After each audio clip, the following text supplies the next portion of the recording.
and gentlemen, the President of the United States.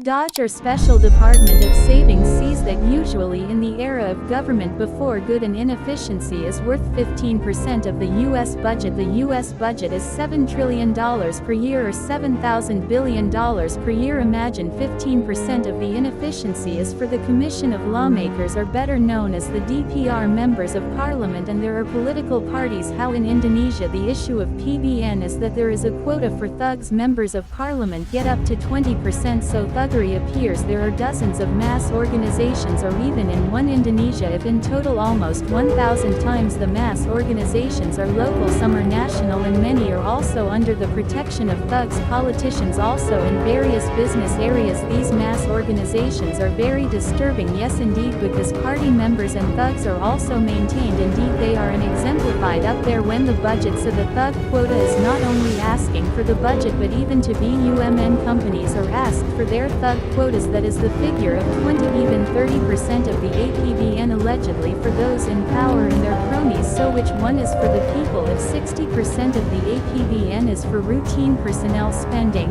Yes, that leaves 10 to 20%, which means these are some of the things that make this country inefficient.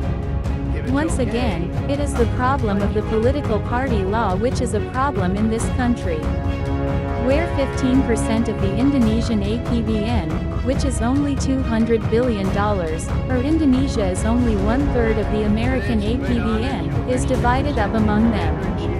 The problem with political parties in Indonesia is once again in Indonesia.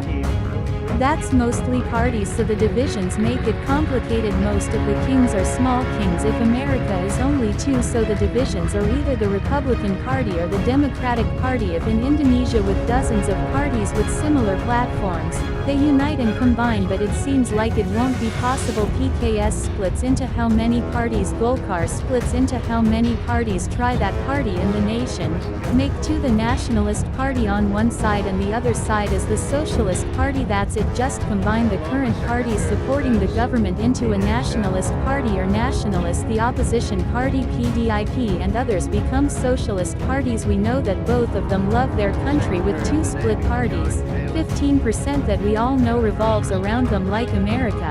15% revolves around them. Yes, that's okay, but let's go to America for a moment. In the Biden era, the budget increased to 30%. This was completely cut by the Trump administration. It was returned to 15%, so 15% is corruption that is permitted and necessary. Imagine from $7 trillion or $7,000 billion, $2,100 billion of that corrupted by the Biden regime divided up. Isn't that a joke? Now it's been cut again to 15% for the Republicans, of course, and when reporters asked why 15% was left, guess what the answer was from the U.S. Treasury Secretary Scott Bessent? It's necessary to turn the wheels of the economy. The members of parliament are very wasteful for their constituents. The words efficiency and spending, here we learn.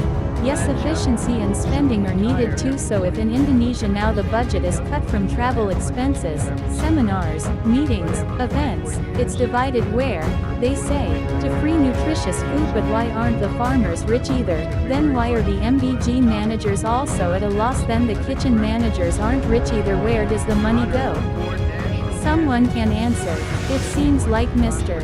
Prabowo needs help, and this free nutritious food, of course. The main mother also needs help, or she should be fired. Peace.